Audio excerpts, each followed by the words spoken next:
If your free time is getting less and less and less, or it's staying the same and you're still overwhelmed and you're still feeling overworked, there's a really good chance that there's stuff in your calendar that essentially shouldn't be there. I want to share 3 principles with you on this that I've scribbled down here that I think are really important.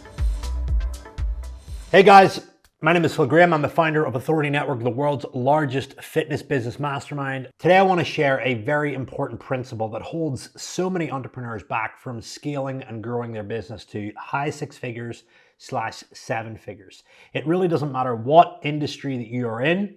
When you can get your head around this principle that I'm about to share with you, you will grow and you will scale.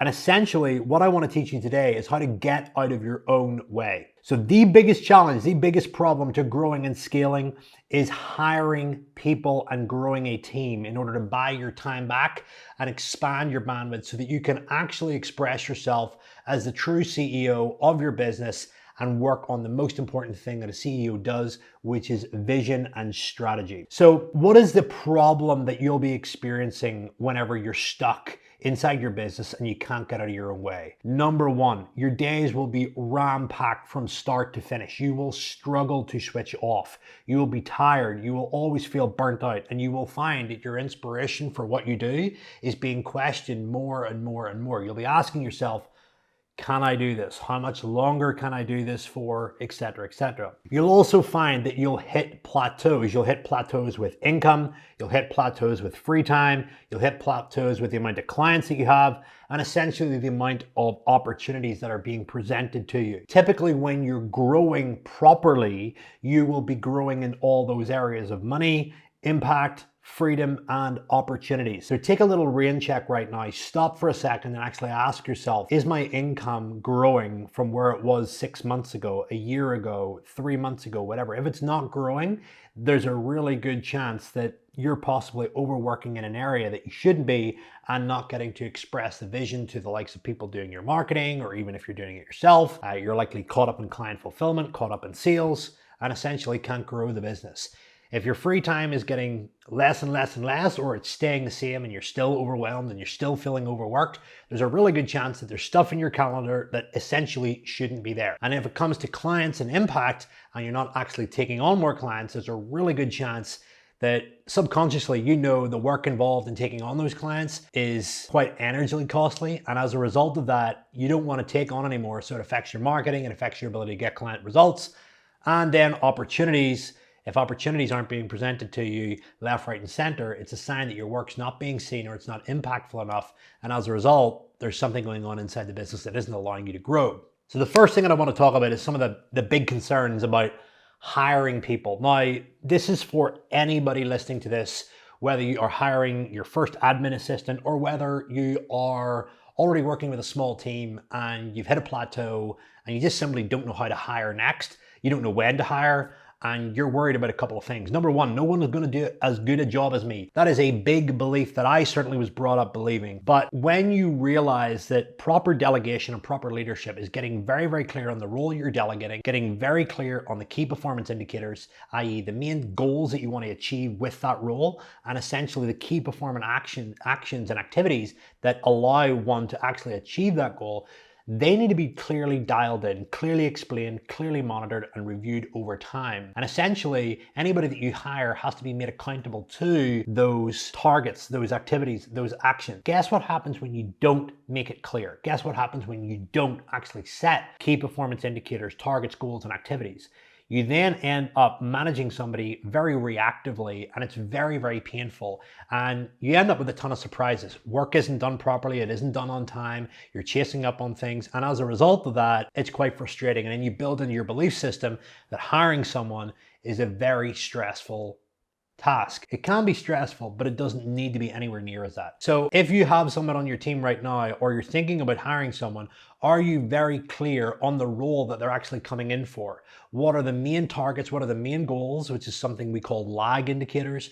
And what are the lead indicators, which are technically the activities and the actions that they're going to do on a daily basis, weekly basis, monthly basis to actually achieve those goals. So they're reverse engineered into activities and actions. Two, it's going to cost me money. The reality is when you hire, you're actually leveraging the output of another human to actually help you achieve more. So in essence, it should actually be increasing your ability to earn because it's freeing you up to do higher priority tasks that are essentially more important for driving the business forward. So for example, one of the big challenges that I did when I first started my business, I was always doing the graphic design, I was doing the copywriting, I was doing the ads, I was doing the sales calls, I was doing the fulfillment, and I was doing absolutely everything. And there was part of me that had this sort of belief that I know better than anybody else. I know exactly what I'm doing. Nobody else is working as hard as me, and I sort of wore it as a badge of honor, but it was just simply a stupid badge. The reality is, I should have found people sooner to be able to do that stuff to pull me out of the weeds so that I could think about the main vision of where we were going. Number three, and this is a cultural thing. I was brought up in Northern Ireland, and there's a belief, stay small, don't get too big, don't grow too big.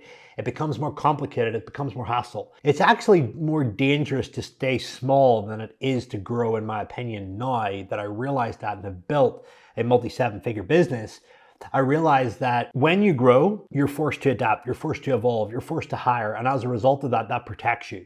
When you stay small, you tend not to innovate, and you end up tend to rely on a small subset of people, which when you realize eventually have their own path and go elsewhere, or essentially you can't rely on them, you need to have a good deal of people around you. You need to build a solid team around you in order to protect yourself and grow, reach greater numbers of people, impact greater numbers of people, which essentially serves as a way of deriving market trust and believing in you overall. And you have to bear in mind, if your clients are getting good results talking about your program because the delivery is great, they're essentially creating future business for you. If you're always delivering on everything inside your business, there is going to be a very high chance that you're not delivering the best service that you could be. And as a result of that, clients aren't going to refer as quick. Also as well, looking in from a client perspective, if they see you doing everything, it doesn't actually look that good versus actually seeing somebody with a team. When somebody's able to build a team and lead a team and grow a team, it's a clear indicator that they've got leverage, they've got systems, and as a result of that, they can provide a much more effective and efficient service to you, the customer, at the end of the day. So a couple of really important things to get clear here. I want to share 3 principles with you on this that I've scribbled down here that I think are really, really, really important. This, of course, is a large topic, and there's a lot that I could talk about this. I regularly speak with my 6- and 7-figure clients about building teams and about how to organize roles, how to measure roles, how to do all of this stuff. So these are essentially just tidbits, but very valuable insights and principles. So get a pen and paper and get ready to take these down. And I'd love to hear if you comment below what your biggest takeaway was and what you're going to action. That'd be awesome as well. So the first thing, I suppose, is actually looking at your calendar. I use Google Calendar. It's linked up to all my Apple devices. And essentially, if I look at my calendar right now, it's full of things that I am great at. It's full of things that I love doing. And it's full of things that I know will move the needle in my business. It is not full of administrative tasks. It is not full of marketing tasks such as videoing and editing and uploading this because 1, I'm not really good at it, and 2, I don't really like it. And 3, I've got powers that are better utilized elsewhere inside the business that I know will have a much, much greater effect. So I've leveraged the skills and expertise and values of other people to create an aligned force. Look at your calendar. If you don't have anything in your calendar, it's a pretty clear indicator that you're not managing your time correctly or you don't have enough activities to put in there. But your calendar essentially dictates what gets done. And the reality is, if you've got things in that calendar that you do not like, it is slowing you down from growing and reaching your true potential. It is also slowing your happiness. It is also killing your happiness. And as a result, just creating friction in your life. One thing that I do with my calendar every 90 days, I create a list of what is fascinating in my life, what is frustrating, what is okay. And I look at delegating everything that's frustrating first, what's okay second, and then I look to maintain or do more of what's fascinating. When I remove the frustrating and the okay, it frees up more time. So essentially, it's just a mini time audit exercise that I would love you guys to do. I get all my clients to do it every 90 days. I do it myself every 90 days, and it's just a great way of grooming things out. We're about to come into Q4 here, and I've got a pretty substantial list of things that I just seriously do not want to do at the end of Q4.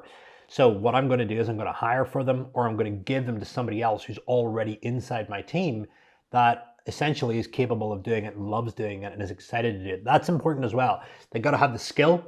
They got to have the actual ability to do the thing. They got to have the inspiration. They've got to be inspired and excited by the subject, and they've got to have a process in terms of what they actually do with the finished product or the finished service or the finished thing that they're working on.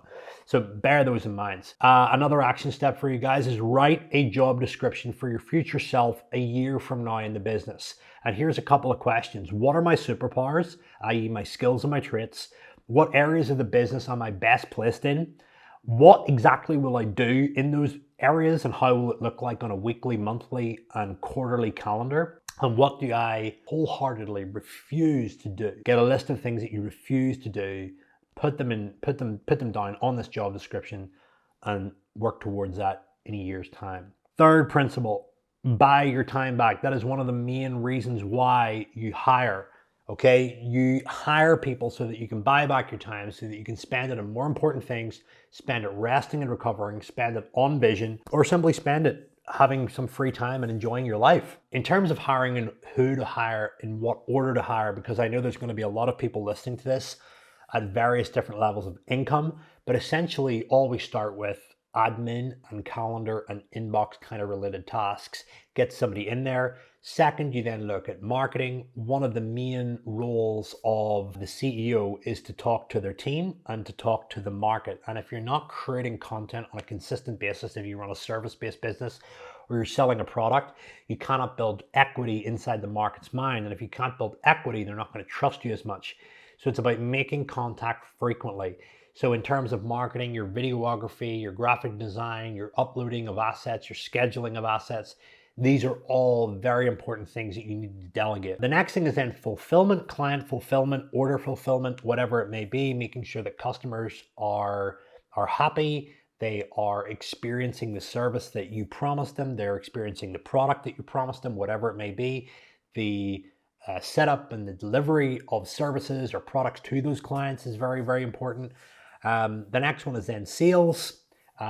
Most of the businesses that follow me and listen to me are service-based businesses, i.e. there are fitness businesses, health and wellness businesses, you run masterminds, you're a business coach, those kinds of things. Essentially, sales is one of the last areas to go. It's one of the most important areas, obviously, for cash flow.